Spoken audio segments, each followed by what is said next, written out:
Economics Polynomial Factoring Problem. The polynomial factoring problem arises in a context of production and utility theory. An economic agent's utility trade-offs and his price environment being considered known, the problem is to specify the most profitable array of inputs with which to produce the agent's output. This familiar problem is presently solved for certain shapes of utility trade-offs through application of certain formulaic transformations. Polynomial factoring enters upon this problem 1. When utility trade-offs are required to express continuously diminishing marginal utility with respect to every input, and 2. When closed-form solutions are demanded. This more challenging statement of the problem is thought to be indissoluble, because its expression can only be in terms of a simultaneous set of n+1 equations in n+1 unknowns, where each equation is of order n+1, and n counts the number of an agent's factor inputs, which have no requisite limit. There being no general method for factoring polynomials of degree greater than 4, and no guarantee that any polynomial's roots will compute to meaningful real numbers, possibilities for closed-form derivations of economic optimality have heretofore remained beneath consideration. But the fact remains that most economic analysis operates on agents characterized by some sort of production function, and the more meaningful of these operations rely on a premise that the utility of a factor input must diminish continuously at the margin of its application. Positing a strictly indissoluble polynomial factoring problem among economics' unassailable facts has thereby liberated economists from undue concerns about the particular mathematical forms to be used in portraying relations between inputs and outputs. Linear production functions are everywhere seen in use, as are quadratics. In the case of Cobb-Douglas production functions, we see that marginal utility does vary continuously with respect to every factor, but with no concern as to whether the variations will have marginal utility increasing or decreasing at the margin. Thus we see that the exertions of 2 economists have been required to create a production function that is fully featured half the time. These practices are opposed by SFEcon. We contend 1. That there exists an almost certainly unique production function for which the actual polynomial factoring problem is solved in mathematically closed form. 2. That this transcendental production function is quite potent empirically, and 3. That it should, therefore, be privileged above its alternatives. This video sets out SFEcon's contention that economic optimality, in its strictest specification, can always be expressed in a polynomial that can be factored to reveal meaningful roots. Further, we offer that our solution is much more compact and direct than economics' currently favored operations on the idea of diminishing marginal utility. To begin building a transcendental production function around SFEcon's notational conventions, we define a multidimensional space in terms of a dependent variable y representing an output rate, and the rates e sub j at which productive factors j are used up in creating y. A useful production function must of course allow for any number n of factor inputs j. But our visual imaginations being limited to just 3 dimensions, an illustration can only show 2 inputs, e sub j equals 1 and e sub j equals 2, creating the output y. The independent variables e sub j relate to the output y by a curving surface representing the output rates to be expected from any particular combination of inputs.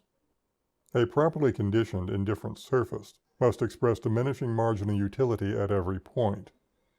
It therefore curves continuously with respect to each of its dimensions. The variables brought together by an indifferent surface will be represented by a vector icon depicting y and e sub j. SFEcon is built around the transcendental hyperbolic mathematical form. As shown here, the hyperbolic production function is described by the vector offset between the production function's origin and the natural origin of the hyperbolic form.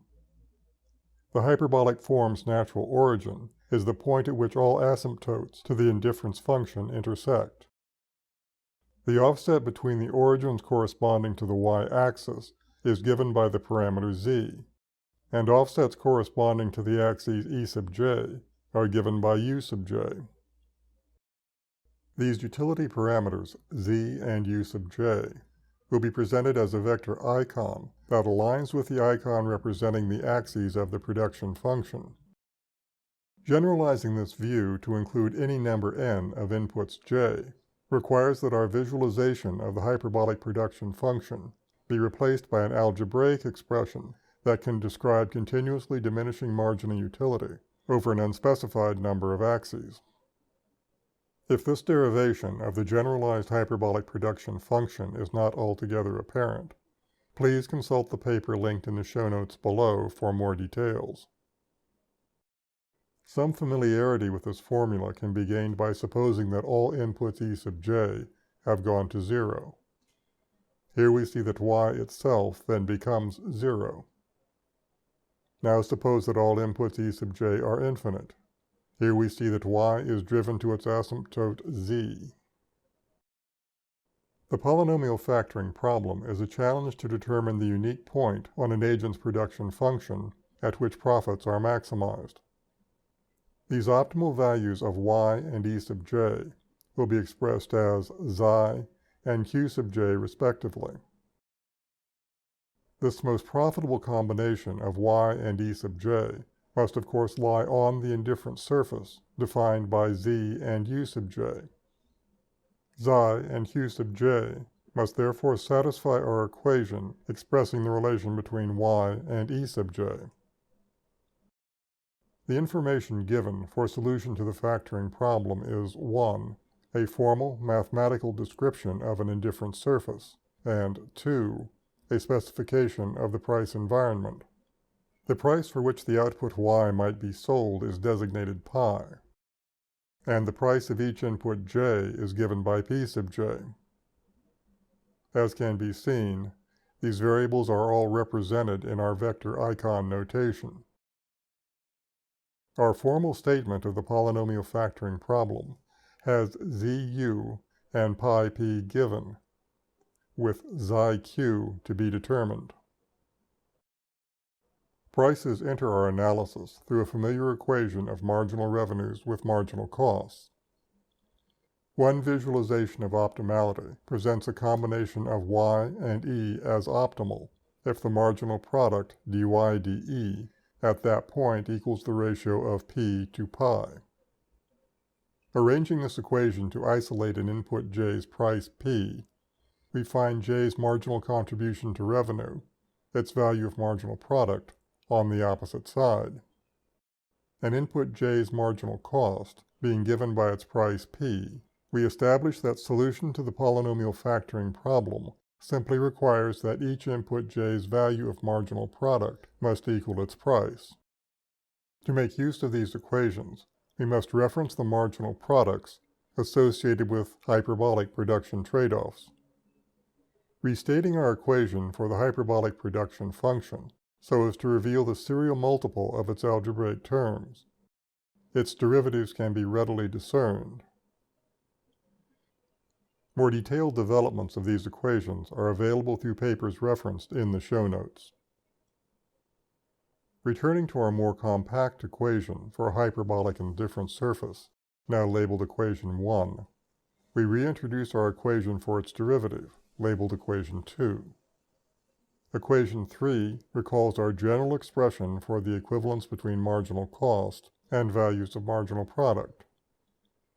Marginal products are then eliminated from equations 2 and 3 to create equation 4. Observing that equations 4 and 1 operate to determine optimality, we substitute xi and q sub j for y and e sub j in both, relabeling the now optimal version of equation 1 as equation 6. Equations 5 and 6 specify a simultaneous system of n plus 1 equations in n plus 1 unknowns. there is one equation 5 for each of n inputs j, and there is an unknown q sub j for each input, while equation 6 and the variable xi provide the additional +1. Let us now reposition equation 5 so as to have space for further development.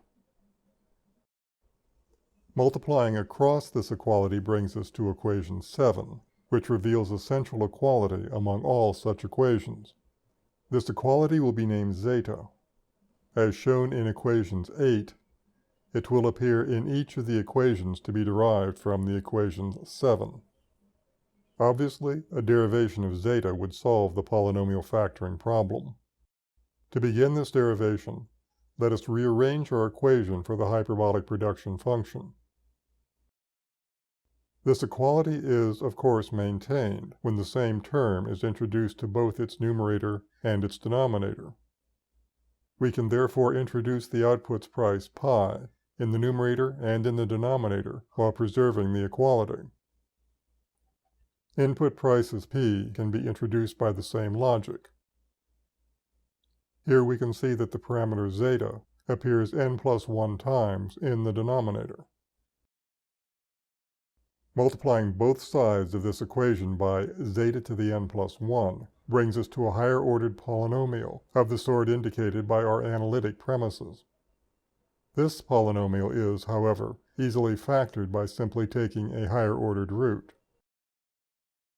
We now see zeta determined by the simplest imaginable equation involving the information given to the factoring problem, that is ZU, the shape of production options, and pi p, the price environment.